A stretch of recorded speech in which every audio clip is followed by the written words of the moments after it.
Welcome back to What Arty Noobs with General Disturbance. This is the Charioteer. It's the Tier 8 British tank destroyer, a turreted tank destroyer. It's located on the north spawn of Tundra, and this one is under the command of General Anonymous. And he's got one mark of excellence on the barrel of his gun, and I'm pretty sure that's the 105mm gun. This has got the fume extractor halfway down the barrel. Okay, we're on the way. Now, the Charioteer was basically an upgraded Cromwell, but there are actually two names for this vehicle, other than the Charioteer, of course. FV4101 Cromwell Heavy AT gun was one of the names, and the other one was Tank Medium Gun Charioteer. In fact, you could say it's also the Cromwell Mark 7.1 or Mark 7. Now, if he's got the 105mm, and I'm pretty sure he does actually have that. Yes, he does. 390 Alpha, 268mm pen, and that's for standard APCR. And General Anonymous is using standard ammo in this game. He does have the option of using HESH, and the HESH round would allow him to get a better damage. 210mm of pen, 480 Alpha on that one, but he's not using any premium ammo at all. He's electing to do this with standard ammo. Now, in actual fact, the Charioteer was supposed to have a 20-pounder gun, which was 83.4mm in caliber. It's actually an enlarged turret to mount the extra gun, because they couldn't fit the standard 20-pounder into the tiny little Cromwell turret. It just wouldn't fit, so they had to enlarge it somehow. The turret is fairly weak though. It's only got 30mm at the front, 25 at the sides and 30 at the rear. Withdraw from that position. And the hull of the vehicle is only 63 at the front, 46 at the sides, 38.1 at the rear. Fall back from there. It's not particularly fast. It's only 52 kilometers an hour, and it's fairly heavy, 32.5 tons. But it's the gun really that really makes this so effective, because it's got the same gun as in the Centurion 7.1, the L7A1 105mm, and because this shell is so big, they can actually only fit 25 rounds only, and in the game they've actually put 30 rounds. Well, that's slightly more than it actually did carry, mainly because there just wasn't the space. Okay, well, he's only had the one shot on the target, but he's had some assists. He's parked himself in such a way that he can make a fast getaway if he needs to. And he has got shots in that E100, but he's refraining from doing so because none of the shots he's got at the moment show a pen. Now he's getting it. You can see the little dot turned red, turned green for a moment, and then turned red again. That one hit the tracks. So at least he got a critical hit out of that one. Now, what he needs to watch out for is that there's an Object 252U coming up by the side. Yeah, I think he's finally seen it. He's looking at the E100, but he's very close to seeing an Object 252U any second coming up on his right. He's fixated on this E100 at the moment. He doesn't realise what's coming towards him. He's trying to hit the top of the E100, and there's the enemy, you see, just suddenly coming to view. And he's had to pull out of there, leaving the SMB CC67 on his own for the moment. But then he's got better armour at the front. We're just going to see if we can get a shot on that guy. No. Not when he's only showing the top of his turret like that. Very difficult to get a shot on his cupolas. Because, of course, cupolas on the 252U are fairly flat. Okay, so you're just going to stay here for the moment and see if 252U makes a move forward. No, he hasn't. He's actually probably turned around and gone back. And looks like he's trying to get at our VK100-01P, who's moved forward to have a go at the E100. So we're going to come up behind him and give him a bit of a shot. Yep, that one went into the tracks. But now we can really have a go. He's looking at us. Pull back. Now, that's nice, that's better. 418 off that one's a high roll. Now the SMCC V67's gone in, we can put another one in. And that's 405, another high roll. And there he goes, he's gone. So that worked effectively. And our team are now 2 tanks up on the enemy. Okay, so he's turning around.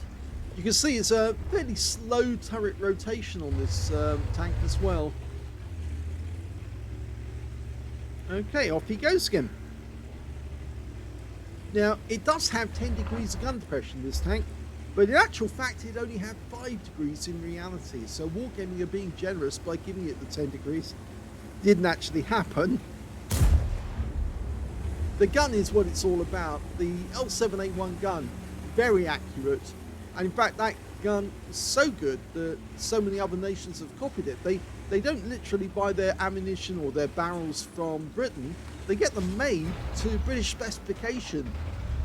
It's like people forget that a lot of weapon systems that the British have actually devised have actually been home built by other nations, such as the M777 artillery. It's basically a British design, built by well, British Aerospace. They actually, or BAE as they are, it's now built in America and with American steel and mostly American parts.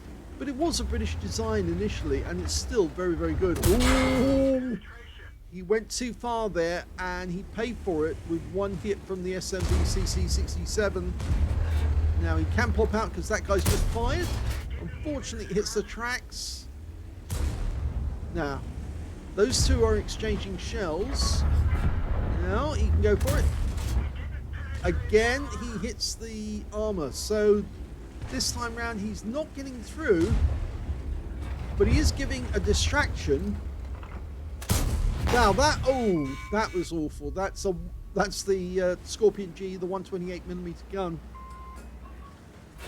In fact, actually needs to watch what these guys are doing. He's popping out every now and then into tactical view to get an idea of where they're actually situated. Our Jaeger made a bit of a boo-boo there, and their SMB made a bit of a mistake as well, and now you can see that slow turret rotation actually cost us a shell into that Scorpion, and it would have killed him, but for the fact obviously he just can't turn fast enough. And of course we've got stun on at the moment thanks to the enemy Arty. But hello, Mr. Progetto, and you're gone. Now we just need to get that reload in. Standard reload, 9.68 seconds. He's got 8.38. One shot to kill. Now all he needs to do is get behind this Arty, and there's nothing the guy can do. He is dead meat. And there you go. So 3 kills very quickly. He's also got nearly 2,500 hit points of actual damage and 408 of assist. There's only 2 enemies left in their team. It's a Jaeger and a Vipera. Now the Jaeger is somewhere down here, and we don't really want to meet him. We'd rather shoot at him, but not actually meet him, so to speak, if you know what I mean. We don't want to get in front of his gun. Oh, he just fired. So he's in reload now. So we can drive in and shoot him in the rear, and there's not a lot he can do about it now. Shoot at the rear. Nice shot, 361. Ideally go behind him, stay behind him so he can't do anything. And now just blast away, and keep blasting away whilst we're behind, and he is also dead meat. He's the last one alive. Another hit, one more shot to get the kill. It'd be nice if he could get 4 kills before the end. Stay behind him, that's it. Yes, wins the game. That was very well played by General Anonymous. Ooh, that's a big hole. Here's the end of battle stats, and that was the first ace tanker for General Anonymous in the Charioteer. Congratulations. You know it's the first one because he got the scrolls underneath, and you only get those scrolls on your first attempt or first success at an ace tanker. He also got a fire for effect for doing more damage than hit points for his own vehicle, a fighter badge for getting at least 4 kills. That last kill was the 4th, as well as a duelist for taking down 2 tanks who damaged him, and a Hand of God for surviving the battle, having received damage from 4 different enemy vehicles. He didn't get any other medals, but he did get a high win rate of 5,796, which is super income and a bit more. Let's have a look at team score and see what happened. Well, Well, he did get the highest damage in the game, but I'm a bit puzzled as to why he didn't get the high caliber. I think it was down to the fact that he didn't get 20% of the enemy hit pool by the end. He got 3,617 hit points. The next highest scorer, whoops, was the enemy SMVCC, I think that's the one, but I'll check which one it is. 3,578 hit points went to him. And the third highest damage in the game actually went to the enemy Scorpion G, who did get a shot into General Anonymous, unfortunately. Just at the moment, he didn't want to get hit by that. He got hit by a 128mm round, and of course, it went straight through. I think that was the big hole in the turret. Yeah, that's where that one came from. Anyway, the highest number of kills in the game, yep, he got that one, 4 kills. The Progetto 46 also took 4 kills, but of course, he was taken out by General Anonymous. And the second place was the Jagdtiger, who managed to get 3 kills. And 2 kills went to the Skoda T50, the Lansen C, the one of the Italian tank destroyers, and the Jaegeru. And when it came to base XP, he's got the only player to get over 1,000. He got 1,395 out of that one. 908 went to the Lansen C, 903 went to the VK100-01P. So that means that he's got the top in all 3 columns. So congratulations on that one as well. He fired 20 rounds in that game, so he still had 10 left. 16 direct hits on the enemy and 11 penetrations, all using standard ammo.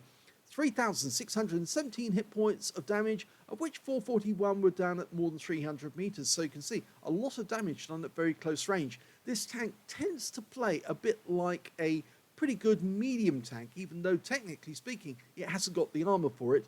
And of course, it hasn't got the turret rotation to match. He actually would have got a shot into that Scorpion G if only his turret had turned a little faster, but unfortunately it didn't. But he did get the kill on Scorpion G in the end anyway. He received 2 hits, both penetrations. Yes, that was unfortunate.